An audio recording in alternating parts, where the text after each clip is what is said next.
Saya belum bayar lagi Bos, semalam saya beli phone kat sini tapi you lupa nak bagi duit balance lah. Ya ke? Semalam cik beli handphone apa? Saya beli Redmi Note 15 5G harga RM949. Semalam saya bagi awak RM1,000. Sepatutnya awak kena bagi saya balik balance RM500. Disebabkan RM51 bini saya mengamuk dengan saya satu malam. Awak tahu tak, satu malam saya tak dapat tidur. So pagi ni saya terus direct datang ke kedai ni.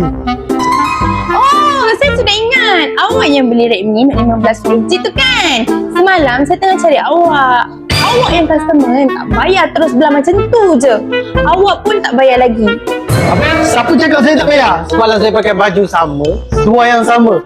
Saya ambil duit dari seluar ni RM1,000.